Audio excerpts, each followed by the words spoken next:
भगवंताची त्या क्रूर निर्दयी माणसांवरही आत्मीयता असते. प्रत्येकाबद्दल भगवंत प्रत्येकावर प्रेम करतात. कोणालाही परकं समजत नाहीत, कोणाचाही द्वेष करत नाहीत, कोणालाही वैरी समजत नाहीत.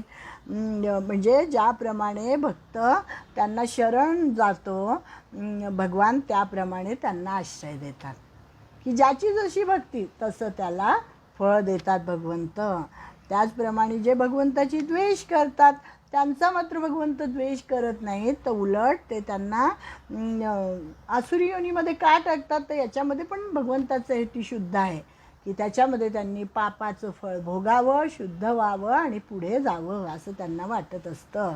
म्हणजे ज्याप्रमाणे त्यांनी सांगितलं की एखादा शिक्षक आहे, अतिशय उत्तम शिक्षक आहे, तो मुलांना एखाद्या वेळेस मारेल, एखाद्या वेळेस रागवेल, पण त्याचा हेतू काय असतो की मुलांनी पुढे जावं, मुलांची उन्नती व्हावी, ते विद्वान व्हावेत, त्याच्यासाठी मारून ठोकून त्याला शिकवतात. पूर्वीचं सांगते मी, आजकाल चालत नाही म्हणे शाळांमध्ये असं मारलेलं वगैरे. पूर्वी मात्र शिक्षक असे होते की ते छडी मारायचे, अगदी ती छडी त्या हातावर तुटली तरी चालेल, पण अशी शिक्षा करायची आणि मुलं हुशार व्हायचे आणि आईवडील पण त्यांना कधी काही म्हणत नव्हते. तर भगवंताचं या ठिकाणी असं सांगणं आहे की मी परमकृपाळी आहेत भगवान, आणि ते त्या आसुरी लोकांनासुद्धा आपलं मानतात आणि त्यांना आसुरी योनीत टाकतात. त्यांची पापे नाहीशी करण्यासाठी, त्यांनी शुद्ध व्हावं, निर्मळ व्हावं आणि त्यांचंसुद्धा कल्याण व्हावं, हा भगवंताचा उद्देश असतो. त्याच्या पुढचा 20वा श्लोक आहे, आसुरीं योनिमापन्ना मूढा जन्मनि जन्मनि माम प्राप्यैव कौंतेय ततो यान्त्यधमां गतिम. की हे कुंती नंदना, कौंतेय म्हटलं इथे, आणि ही जी मूढ माणसे असतात, ही जी आसुरी माणसे असतात, ही जन्मजन्मांतरामध्ये आसुरी योनींनाच प्राप्त होतात. म्हणजे भगवंत किती जरी त्यांना सुधारण्याची संधी देत असले तरीसुद्धा ते सुधरत नाही, तर ते त्या आसुरी योनीलाच प्राप्त होतात आणि त्याहीपेक्षा अधमगतीला जातात, भयंकर नरकात जातात. तोच अर्थ आहे या श्लोकाचा. की मागच्या श्लोकामध्ये जे सांगितलं की आसुरी माणसांना वारंवार पशु पक्षी इत्यादीच्या योनीत टाकतो, आणि तीच गोष्ट आता पुन्हा सांगतात की मनुष्य जन्मात प्राप्त करून घेण्याचा दुर्लभ अवसर मिळूनही हे जे आसुरी माणसे असतात ही माझी प्राप्ती करत नाहीत आणि परत आसुरी योनीत जातात, पशुपक्ष्यांच्या योनीत जातात, पुन्हा पुन्हा त्या नरकाच्या यातना भोगतात. माम प्राप्यैव. भगवान म्हणतात की अरे मला वाईट वाटतं की त्यांना मी मनुष्य शरीर दिलेलं आहे, त्यांच्यावर कृपा केलेली आहे की त्यांनी काहीतरी आपला उद्धार करून घ्यावा म्हणून, परंतु ते तसं काहीही करत नाहीत. मनुष्य शरीर प्राप्त झाल्यावर तो कशाही आचरणाचा का असेना, कितीही दुराचारी असला तरीसुद्धा त्याला जर एका क्षणी पश्चात्ताप झाला, अनुताप हीच प्रगतीची पायरी आहे असं म्हणतात. पश्चात्ताप, की पश्चात्ताप जर त्याला झाला आणि त्यांनी ठरवलं की नाही आता यापुढे मी असं काही करणार नाही, तर त्या ठिकाणाहून त्याची उन्नती होऊ शकते. पण तो पश्चात्ताप होणं फार महत्त्वाचं असतं आणि त्याच्यासाठी भगवंत संधी पण देतात. पण हे जे आसुरी योनीचे लोक असतात ते मात्र पुन्हा पुन्हा पुन्हा पुन्हा त्या कुंभीपाक घोर नरकामध्ये जातात असं त्यांनी सांगितलेलं आहे. 21वा श्लोक आहे आता, त्रिविधम नरकस्येदं द्वारं नाशनमात्मनः कामः क्रोधस्तथा लोभस्तस्मादेतत्त्रयं त्यजेत. समजून घ्यायला हा अध्याय अतिशय सोपा आहे. थोडा राहिला, 2-3 श्लोक आपला पूर्ण होऊन जाईल, पण म्हणजे आचरणासाठी फार अवघड आहे. त्रिविधं नरकस्येदं द्वारं नाशनमात्मनः. नरकाचे दरवाजे. आतापर्यंत नरकाचं सांगितलं की नरकामध्ये मी त्यांना टाकतो, नरकामध्ये मी त्यांना टाकतो. मग या नरकाचे दरवाजे काय कोणते आहेत, तर काम, क्रोध आणि लोभ हे नरकाची 3 द्वारं आहेत असं सांगितलं आहे त्यांनी, आणि या जीवात्म्याचे पतन करणारे आहेत, आणि म्हणून या तिघांचा त्याग केला पाहिजे. काम क्रोधस तथा लोभस तस्मादेतत्त्रयं त्यजेत. या तिघांचाही त्याग केला पाहिजे, कारण हे 3ही काय आहेत, तर नरकाची द्वारं आहेत. भगवंतांनी 5व्या श्लोकामध्ये म्हटलं होतं की दैवी संपत्ती ही मोक्षासाठी आहे आणि आसुरी संपत्ती ही बंधनात टाकणारी आहे. मग ही आसुरी संपत्ती येते कुठून? तर कामनेतून येते. कामना, संसाराचा भोग, संग्रह, मान, सन्मान, आराम इत्यादी जे बरे वाटतात, त्याच्याबद्दल आकर्षण वाटतं आणि तेच सगळं मनुष्याला नरकाकडे घेऊन जातं. म्हणजे या सगळ्या गोष्टी पाहिजे, नाही असं नाही आहे, परंतु त्याचा मर्यादित उपयोग आपल्या जीवनामध्ये आपण केला पाहिजे. काम, क्रोध, लोभ, मोह, मद आणि मत्सर हे षड्रिपू मानलेले आहेत आणि यामध्ये प्रत्येक ठिकाणी आता इथे हे 3 सांगितलेले आहे, काम, क्रोध आणि लोभ, ही नरकाची 3 दारं सांगितलेली आहेत. पण हे सगळी त्यांची वंशावळच आहे. ही सगळी षड्रिपू म्हटलेलं आहे त्यांना. आणि भगवंताने तेच सांगितलेलं आहे की 3ऱ्या अध्यायामध्ये बघा, अर्जुनाने प्रश्न विचारला होता की भगवंता, आमची इच्छा नसताना सुद्धा आम्हाला कोण असं ओढून नेतं बळजबरी, पाप करायला कोण प्रवृत्त करतं? तर त्या ठिकाणी भगवंतानी उत्तर दिलं होतं की काम एष क्रोध एष रजोगुण समुद्भवा महाशनो महापाप्मा विद्धेन मिह वैरिण्यम. काम आणि क्रोध हेच तुम्हाला ओढून नेतात, पाप करण्यासाठी प्रवृत्त करतात. मग तेच इथे सांगितलं आहे, हे काम, क्रोध आणि त्याच्यामध्ये अजून एक लोभ घातलेला आहे. हे 3 कसे आहेत? तर हे नरकाचे दरवाजे आहेत असं सांगितलेलं आहे. आणि आपल्याला माहिती आहे की काम हा कधी एकटा येत नाही, त्याच्यामध्ये भोग असतोच, कामना असते, मग भोग घेण्याची इच्छा असते आणि मग ती कामना जर पूर्ण झाली नाही तर मग क्रोध येतो आणि कामना जर पूर्ण झाली तर तिथे माणूस शांत होत नाही, तर त्याचा लोभ वाढतो, अजून मिळावं असं त्याला वाटतं.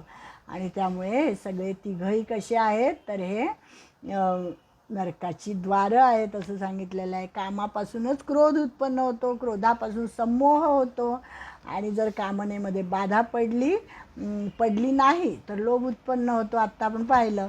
आणि वास्तविक हा कामच क्रोध आणि लोभाचे रूप धारण करतो आणि संमोह झाल्यास तमोगुण येतो आणि ही सगळी आसुरी संपत्ती आहे. नाशनमात्मनः, सगळ्याचा नाश करण्याचं, पतन करण्याचं काम जर कोण करत असेल तर हे काम, क्रोध आणि लोभ हे माणसाचं पतन करतात असं त्यांनी सांगितलेलं आहे. आणि म्हणून या सगळ्याचा त्याग करावा. हे नरकाचे दरवाजे आहेत, या सगळ्याचा त्याग करावा असं सांगितलेलं आहे. म्हणजे प्रत्येक इंद्रियांच्या विषयात अनुकूलता, प्रतिकूलता यांच्या अनुरोधाने हे राग आणि द्वेष असतातच. प्रत्येक ठिकाणी एखादी गोष्ट जर आपल्याला मिळाली, हवं असं वाटतं, माझ्या त्वचेला मऊ स्पर्श हवा वाटतो, माझ्या डोळ्यांना चांगलं रूप दिसावं असं वाटतं, माझ्या नाकाला सुगंध यावा असं वाटतं, माझ्या जिव्हेला सतत छान छान पदार्थ खायला मिळावे असं वाटतं. म्हणजे ह्या प्रत्येक इंद्रियाला राग आणि अनुराग, म्हणजे या गोष्टी अनुकूल आणि प्रतिकूल हे हवंच असतं ना. आणि जे हवं असतं त्याचा आपण लोभ करतो आणि जे नको असतो त्याचा आपण तिरस्कार करतो. मग ह्या दोन्ही गोष्टी करायच्या नाही आहेत. मग आपल्याला काय सांगितलं आहे गीतेमध्ये? संयम ठेवायला सांगितलेला आहे. समत्वम योग उच्यते. हे गीतेने आपल्याला नेहमी सांगितलेलं आहे की सुखदुःखे समे कृत्वा लाभा लाभो जया जयो.